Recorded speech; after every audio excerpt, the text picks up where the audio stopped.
మన ప్రభువైన యేసుక్రీస్తు పరిశుద్ధ నామములో ఈ పాడ్కాస్ట్ ద్వారా వాక్యం ఉంటున్న ప్రతి వారికి నా హృదయపూర్వకమైనటువంటి వందనాలు. దేవుడు మిమ్మను దీవించునుగాక. మత్తయి సువార్త 5వ అధ్యాయము 5వ వచనం. సాత్వికులు ధన్యులు, వారు భూలోకమును స్వతంత్రించుకొందురు. చదివినటువంటి వాక్య భాగంలో సాత్వికులు అనేటువంటి ఒక గుంపును గురించి మనం చూస్తున్నాం. ఈ సాత్వికము అనేటువంటి గుణ లక్షణం అందరికీ రాదు, కానీ ఆ శ్రేష్టమైనటువంటి లక్షణము కలిగి ఉన్నవారు ఎంతో శ్రేష్టమైనటువంటి అనుభవమును రుచి చూస్తారు. అదేదనగా భూలోకమును స్వతంత్రించుకొనుట. ఈ లోకంలో మనం చూస్తున్నట్లయితే ఈ భూలోకాన్ని ఆధిపత్యం చేయాలని, ఇంకా ఈ భూలోకాన్ని ఏలాలని, ఈ భూమికి అధిపతిగా ఉండాలని అనేకులు ఆ సింహాసనం కొరకు ప్రయాసపడుతూ ఉంటారు. అయితే వాక్యము తేటగా సెలవిస్తున్నది, సాత్వికులు ధన్యులు, వారు భూలోకమును స్వతంత్రించుకొందరు. మనము సాత్వికంగా ఉండడం అనేది ఎంతో శ్రేష్టమైనటువంటి లక్షణం. నిజమైనటువంటి క్రైస్తవులు కలిగి ఉండేటువంటి అతి ప్రాముఖ్యమైనటువంటి లక్షణాల్లో సాత్వికము ఒకటి. ఈ సాత్వికము అనేది జనులకు ఎలా లభిస్తుంది? ప్రభు అంటారు, నేను సాత్వికుడను, దీన మనస్సు గలవాడను.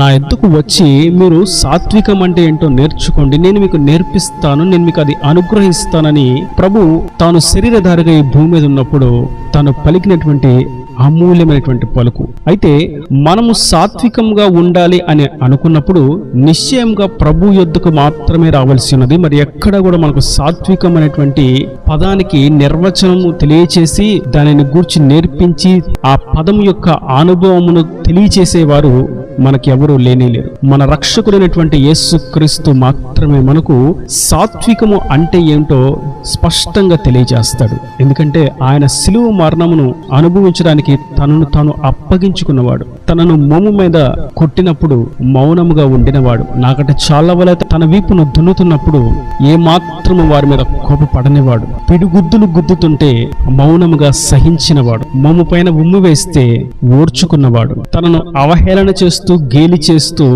మరణానికి అప్పగిస్తూ ఉంటే వారందరినీ క్షమాగుణంతో క్షమించినవాడు, వారి కొరకు ప్రార్థించినవాడు. ఇది నిజమైనటువంటి సాత్వికము. సాత్వికము అనగా మనకు హాని కలిగిస్తున్నప్పటికీ, మనకి కీడు కలుగు చేస్తున్నప్పటికీ వారిని ఎంకనూ ప్రేమించుటయే సాత్వికము. మనల్ని తిరస్కరించిన, అవమానించిన, తోలివేసిన, గేలి చేసిన, అవహేళన చేసిన, ఎట్టి వ్యతిరేకమైనటువంటి క్రియలు మన నిమిత్తము చేసిన మనం ఇంకను వాటిని చూసి చూడనట్లుగా మౌనముగా సహిస్తూ వారిని ఇంకను ప్రేమించుటయే సాత్వికము. ప్రభు యొక్క జీవితంలో మాత్రమే ఈ అనుభవమును, ఈ లక్షణమును మనం చూడగలుగుతాం.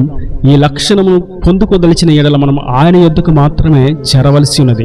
ఒక ఉన్నతమైనటువంటి చదువును అభ్యసించడానికి మనం అడుగు వేసినప్పుడు ఆ చదువుకు సంబంధించిన, ఆ చదువులో రాణించిన, ఆ చదువులో ఒక ప్రావీణ్యతను పొందుకున్న వారు మాత్రమే మనకు దాన్ని బోధించగలరు అని దానిని గుర్తించి అక్కడకు మాత్రమే మనం ప్రవేశిస్తూ ఉంటాం. దాని అర్థం మనకు సాత్వికము అంటే ఏంటో తెలియచేసి సాత్వికం యొక్క పూర్తి గుణగణాలను మనకు బోధించి నేర్పించి చేసి చూపించేటువంటి ప్రభువు మాత్రమే మనకు సాత్వికమును గూర్చి తెలియజేయగలరు.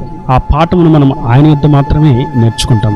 నేటి వాక్యం ఉంటున్నటువంటి నా ప్రియ సహోదరులారా, సాత్వికులు భూలోకమును స్వతంత్రించుకుంటారు. మనము సాత్వికంగా ఉండడానికి అడుగు వేయవలసిన వారమై ఉన్నాము. సాత్వికము అనేటువంటి ఆత్మీయ గుణమును కలిగి ఉండవలసిన వారమై ఉన్నాము. ఈ భూలోకమును స్వతంత్రించుకుంటారు అనేటువంటి మాటను మనం చూసినప్పుడు ఈ భూమి అంతటిని ఏలుతారు, ఈ భూమి అంతటికి రాజుగా నిలబడతారు అని కాదు, కానీ ఈ భూలోకంలో ఉన్నటువంటి శక్తులను, సాతాను తంత్రాలను, అపవాది క్రియలను ఓడించి జయించి శాంతిని స్వతంత్రించుకుంటారు అని దాని యొక్క అర్థం. ప్రభు మనకి దానిని గూర్చి లోతుగా సెలవిస్తూ ఉంటారు.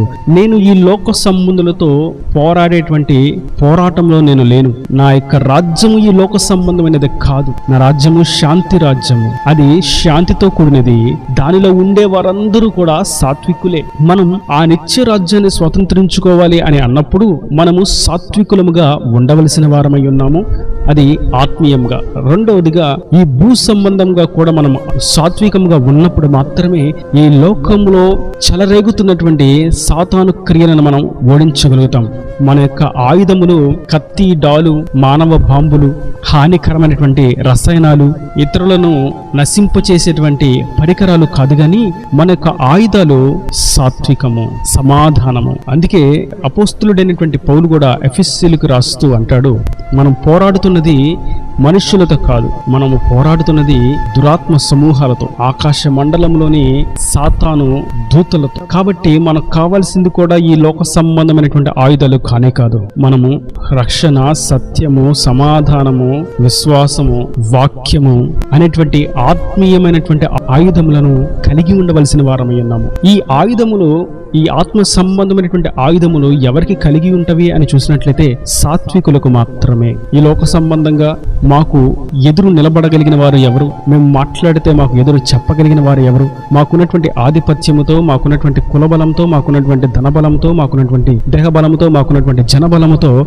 మేమేదైనా సాధిస్తాము అనేటువంటి గర్వముతో, అహంకారముతో విర్రవెగుతున్న వారికి కానే కాదు గాని, ఎవరైతే సాత్వికముగా అట్టి క్రియలు జరుగుతున్నప్పటికీ మౌనము వహించి దేవుని చిత్తము చేయడానికి సాగిపోతారో అట్టి సాత్వికులకు మాత్రమే ఆ ఆత్మ సంబంధమైనటువంటి ఆయుధములు అనుగ్రహించబడతాయి. అప్పుడు మాత్రమే ఈ లోకంలో ఉన్నటువంటి శ్రీరాశ, నేత్రాశ, జీవపటమును, ఈ లోకమంతా ఏలుబడి చేసినటువంటి పాపములను మనం జయించగలుగుతాం. అపవాది సులువుగా చిక్కులు పెట్టే పాపములను గుర్తించి జయించగలుగుతాం. ఈ లోకంలో శాంతి ఎక్కడున్నది, సమాధానం ఎక్కడున్నది, దేవుని సన్నిధిని ఎలా అనుభవించాలనేటువంటి కోణాలలో మనం స్వాతంత్రమును కలిగి ఉండగలుగుతాం. ఈ భూలోకంలో ఎటు వెళ్ళినా మనకి స్వాతంత్రం మన వెంటే ఉంటుంది. ఈ భౌతికపరమైనటువంటి స్వాతంత్రము ఒక ప్రాంతానికి మాత్రమే సంబంధించినది, ఒక స్థలానికి మాత్రమే సంబంధించినది. అక్కడ నుండి వేరొక చోటకు వెళ్ళినప్పుడు వారి స్వాతంత్రం అంతా అక్కడతోనే నిలిచిపోతుంది. అయితే సాత్వికులకు కలిగేటువంటి స్వాతంత్రం, వారు ఎక్కడికి వెళ్ళినా అక్కడ వారు భూలోకమును స్వతంత్రించుకోగలుగుతారు. ఏ పాపము వారి మీద జయించలేదు. కనుక నేటి వాక్యం వింటున్నటువంటి నా ప్రియ సహోదరులారా, మనము సాత్వికముగా ఉన్నట్లయితే ఆత్మీయంగాను భౌతికముగాను భూలోకమును స్వతంత్రించుకోగలుగుతాం. ఈ భూలోకంలో భౌతిక పరమైనటువంటి లోకాన్ని జయించగలుగుతాం, స్వతంత్రించుకోగలుగుతాం. మరియు ఆత్మ సంబంధంగా పరలోక రాజ్యాన్ని మనం స్వతంత్రించుకోగలుగుతాం. ప్రభు యుద్ధ మాత్రమే మనకు ఆ పాఠములు నేర్పించబడతాయి. ఆయన యుద్ధ మాత్రమే దాన్ని మనం తెలుసుకోగలుగుతాం, దాన్ని పొందుకోగలుగుతాం, ఆ ప్రకారం జీవించగలుగుతాం. ఎందుకంటే ఆయనే మనకు సరైనటువంటి కాపరి, ఆయనే మనకు తీటైనటువంటి మాదిరి, ఆయనే మనకు పరిపూర్ణతకు నడిపించేటువంటి మార్గము. కనుక సాత్వికము కలిగి ఉండి మనం ఈ లోకంలో సాగిపోదాం. అపవాది తంత్రములను సులువుగా ఓడిస్తాం, లోక పాపాలను జయిస్తాం, దేవుని కొరకు సాక్షులుగా జీవిస్తాం. మనం యోసేపును చూసినట్లయితే అతని యొక్క సాత్వికము ఎవరికి ఎటువంటి హాని కలిగించలేదు. తన కుటుంబీకులకు, తన అన్నలకు, ఆ ఐగుప్తు దేశంలో అతన్ని అవహేళన చేస్తున్న జనులకు ఎవరికి కూడా యోసేపు ఎటువంటి హాని కలిగించలేదు. కారణం, అతడు సాత్వికముగానే ముందుకు సాగిపోయాడు. దేవుని వాగ్దాన నెరవేర్పు కొరకు విశ్వాసంతో, నిరీక్షణతో ముందడుగు వేసినవాడు. కాబట్టే యోసేపు ఆ దేశమును స్వతంత్రించుకొనగలిగాడు. పాపమును జయించే ఆత్మీయ యోధుడిగా నిలబడగలిగాడు. ఆ పవిత్రతను స్వతంత్రించుకున్నాడు, ఆ సమాధానాన్ని స్వతంత్రించుకున్నాడు, పరిశుద్ధతను స్వతంత్రించుకున్నాడు, దేవునితో సహవాసాన్ని స్వతంత్రించుకున్నాడు. దేవుని కొరకు సాగిపోవడం అనేటువంటి సమాధాన మార్గమును స్వతంత్రించుకున్నాడు. కనుక మనము సైతం దేవుని మార్గంలో సాగిపోతున్నట్లయితే, సాత్వికమును కలిగి ముందడుగు వేసినట్లయితే ఈ లోక పాపములను జయించగలుగుతాం. మనకు హాని కలిగిస్తున్నటువంటి పరిస్థితులను సులువుగా ఓడించగలుగుతాం. అది ఉద్యోగంలోనూ, వ్యాపారంలోనూ, కుటుంబంలోనూ, ప్రయాణాల్లోనూ, చేతి వృత్తులలోనూ, చదువుల్లోనూ, విదేశాల్లోనూ ఎక్కడైనా సరే మనకు హాని కలిగిస్తున్న, ఇబ్బంది కలిగి చేస్తున్న వారి విషయంలో మనం సాత్వికమును కనపరిచినట్లయితే మనము సులువుగా ఆ పరిస్థితిని జయించగలుగుతాం, స్వతంత్రించుకోగలుగుతాం. ఈయన దేవుని మాటలు ప్రతి వాని హృదయం నేటి కట్టి ఫలింపు చేయను గాక. ఆమేన్. God bless you. తలలో మంచి కన్నులు మూసినట్లయితే మీ కొరకు చిన్న ప్రార్థన. ప్రేమ స్వరూపి, కరుణ కటాక్షం గల తండ్రి, నా ప్రభు వాక్యం ప్రతి వారిని మీరు నిండాలుగా దీవించండి. సాత్వికులు ధన్యులు, వారి భూలోకంలో స్వతంత్రించుకుందరని మీరు ఎంతో శ్రేష్టమైనటువంటి విషయాన్ని మీరు తెలియజేసిన విధానాన్ని బట్టి స్తోత్రం. ఈ వాక్యం ప్రతి వారికి మీద సాత్వికులుగా జీవిస్తూ ఈ భౌతికముగాను, ఆత్మ సంబంధంగాను భూలోకంలో స్వతంత్రించుకున్నట్లుగా, పాపాన్ని జయించినట్లుగా, అపవాది తంత్రాలను ఓడించినట్టుగా కృప దయచేయండి. ఇంకా వారి ప్రతి అవసరతలో అక్కర్ని మహిమలు తెచ్చి నీ రాకడ రాజ్యములకు సిద్ధపరచమని యేసు పరిశుద్ధ నామమున ప్రార్థించి పెట్టుకుంటున్నాను తండ్రి. ఆమేన్. ఆమేన్.